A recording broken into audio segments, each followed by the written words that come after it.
అందరికీ నమస్కారాలు. ನನ್ನ ಎಲ್ಲ ರೈತ ಬಾಂಧವರಿಗೆ ನನ್ನ ನಮಸ್ಕಾರಗಳು. నేను కూడా కొన్ని రోజులు బెంగళూరులో ఉంటే కన్నడ బ్రహ్మాండంగా మాట్లాడగలుగుతాం. తెలుగు కన్నడ రెండు కూడా సిమిలర్గా ఉంటాయి. ఈరోజు ఈ కార్యక్రమానికి ఇచ్చేసినటువంటి పెద్దలు, గౌరవనీయులు సిఆర్ పాటిల్ గారు, నేను చాలామంది మంత్రులు చూశాను, కానీ మొట్టమొదటిసారిగా కేంద్రంలో ప్రభుత్వాల్ని కలపడమే కాకుండా తద్వారా నదులని కలిపే ఏకైక మంత్రి సిఆర్ పాటిల్ అని చెప్పి కూడా నేను మీకు తెలియజేస్తున్నా. ఇంకొక పక్కన వేదిక పైన ఉన్నటువంటి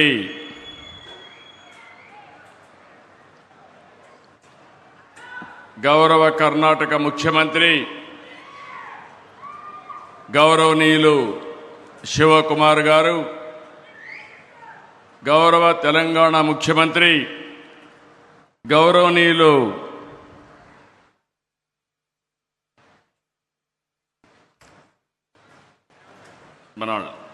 గౌరవనీయులు రేవంత్ రెడ్డి గారు, ఇది కొంచెం సెట్ చేసి మనం రాజమౌళి,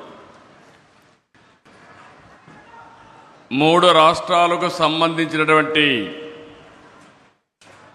గౌరవ ఇరిగేషన్ శాఖ మాత్యులు తెలంగాణ ఉత్తమ కుమార్ రెడ్డి గారు, ఆంధ్రప్రదేశ్ రామానాయుడు గారు, అదే మరిగా కర్ణాటక మంత్రి అయినటువంటి రామలింగారెడ్డి గారు, వేదిక పైన ఉన్నటువంటి కర్ణాటక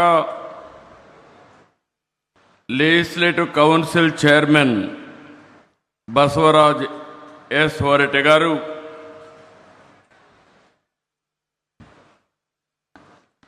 కేంద్ర ఇరిగేషన్ శాఖ సెక్రటరీ కాంతారావు గారు,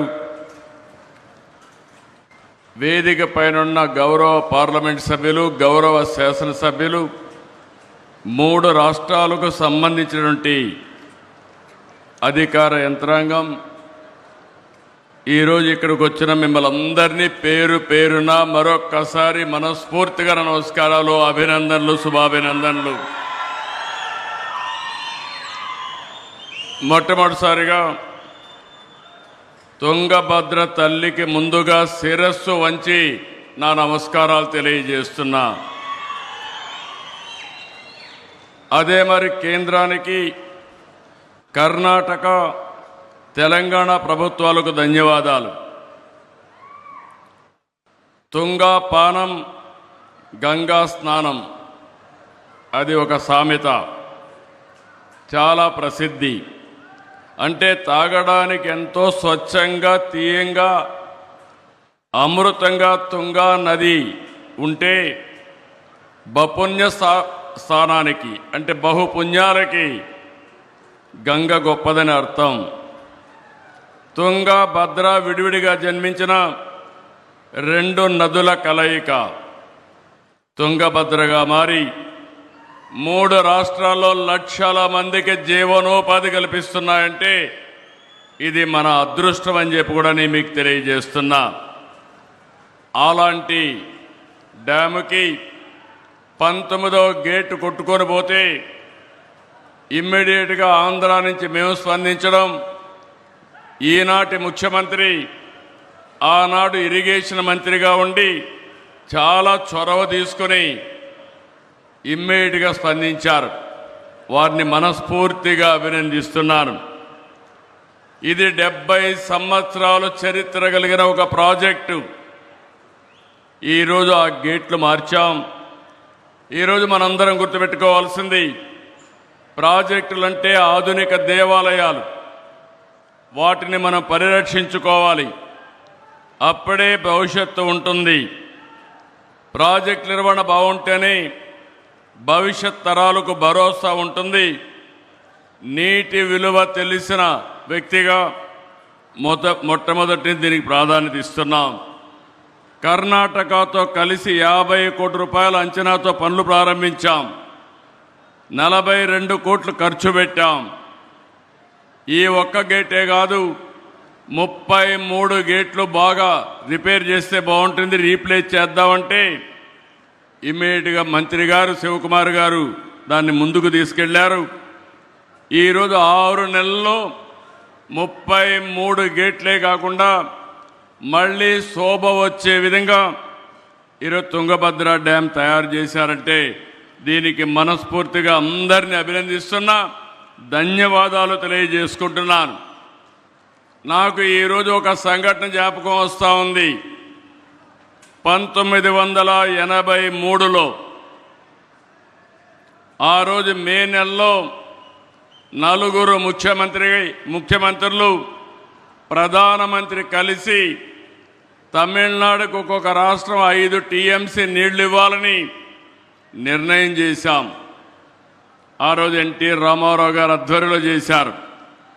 ఈరోజు సిఆర్ పాటిల్ గారి ఆధ్వర్యంలో కర్ణాటక ముఖ్యమంత్రి, ఆంధ్రప్రదేశ్ ముఖ్యమంత్రి, అది మరి తెలంగాణ ముఖ్యమంత్రి, 3 ముఖ్యమంత్రులు కలవడం ఒక చరిత్ర. ఈ చరిత్ర ఈ రాష్ట్రాల భవిష్యత్తుకి నాంది అవుతుంది.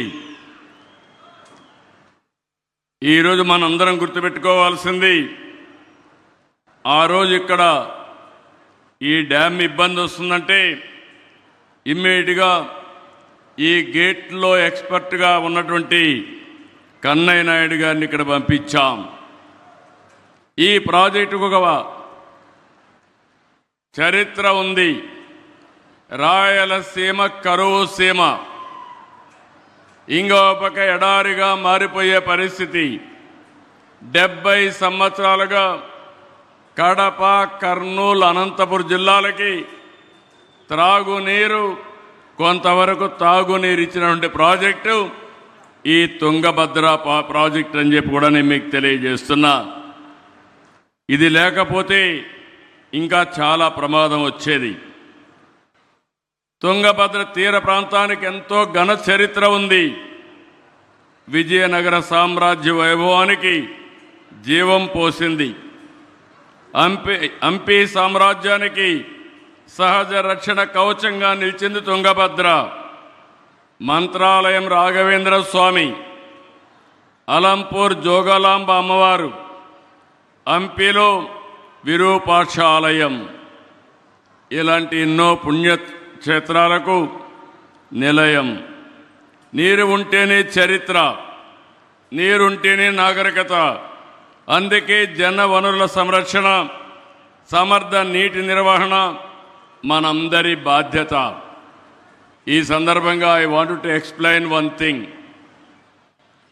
Under honourable prime minister Narendra Modi's leadership, country is moving very fast.